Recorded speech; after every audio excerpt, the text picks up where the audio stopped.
Selamat pagi semuanya. Bagaimana? Baik-baik aja semua hari ini? Oke, ya. Saya harapkan kita semua dalam kondisi sehat walafiat ya sehingga dapat melaksanakan aktivitas hari ini dengan baik. Oke, saya akan memulai mata kuliah dengan nama manajemen proyek sistem informasi. Mata kuliah ini adalah mata kuliah wajib ya bagi adik-adik semua yang di prodi sistem informasi yang harus dilalui ya. Karena mata kuliah ini adalah salah satu mata kuliah yang cukup penting ya nanti di aktivitas adik-adik semua setelah lulus dari bangku kuliah, yaitu bisa mengelola proyek sistem informasi.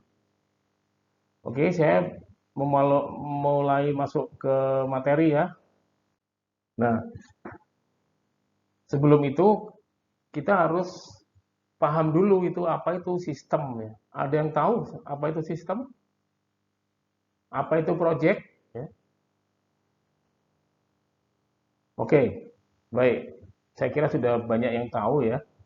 Eh, Sistem adalah kumpulan dari elemen-elemen atau subsistem yang saling berinteraksi dan mempunyai tujuan tertentu. Jadi sistem itu berinteraksi satu sama lain, berkumpul, melakukan aktivitas di dalamnya, itu ada tujuannya. Jadi nggak sekedar ngumpul aja, tapi ada tujuannya, ada objektifnya ya. Itu namanya sistem. Ya. Nah kemudian apa itu project? Kita kan sering tahu itu project pembuatan jalan, ya, project pembangunan gedung, ya, pembangunan jembatan dan lain-lain. Ya. Itulah contoh dari project yang sifatnya infrastruktur ya. Nah, secara umum project itu apa? Project adalah suatu aktivitas ya yang menggunakan sumber daya tertentu ya, yang menggunakan resources, bisa manusia, biaya, peralatan dan lain-lain ya. Dan ada batasnya ya. Jadi project itu ada awal dan ada akhir. Ya, jadi suatu aktivitas yang terencana, terjadwal, menggunakan sumber daya tertentu dan terukur dan memiliki batas waktu. Jadi proyek itu tidak ada yang proyek tanpa akhir ya. Proyek itu ada akhirnya.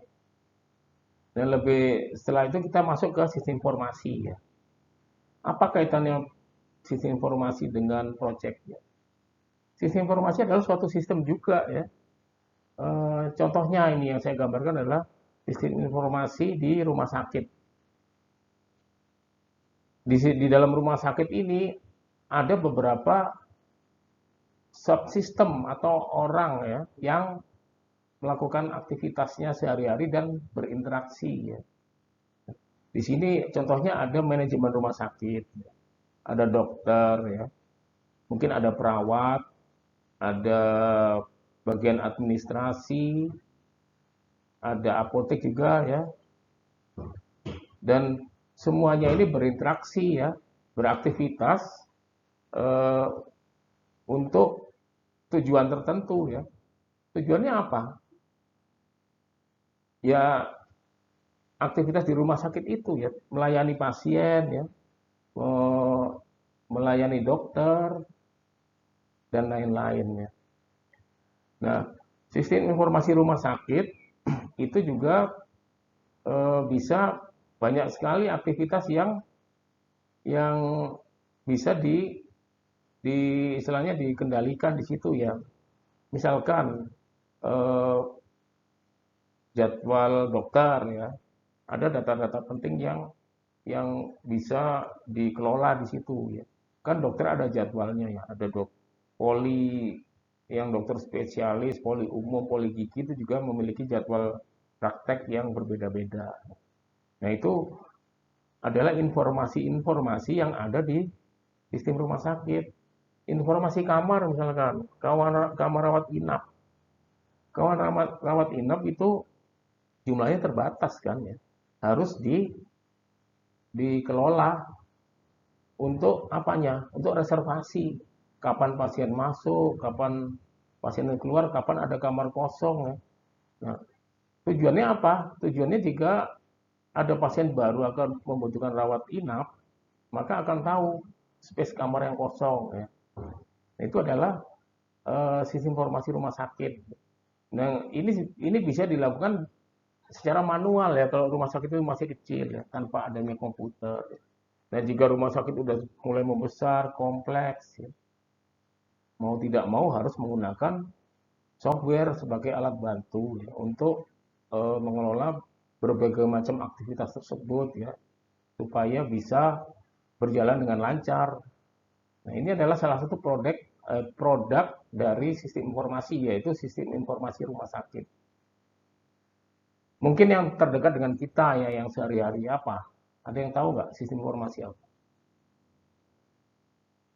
Sistem informasi akademik yang setiap hari atau setiap awal semester kalian memilih mata kuliah kan. Di situ kan ada daftar mata kuliah, daftar dosennya, ya, berapa SKS-nya. Ya. Jadi kita bisa mengisi atau melakukan aktivitas kita ya sebagai mahasiswa ya bisa melakukan aktivitas pemilihan mata kuliah, pemilihan jumlah SKS, dan lain-lain. Banyak aktivitas e-learning juga kan, pembelajaran online itu adalah bagian dari sistem informasi akademik. Terus dosen juga aktivitasnya banyak ya. Selain memberikan perkuliahan ini, dosen juga harus tahu ya jadwal mengajar saya itu kapan, misalkan saya sebagai dosen.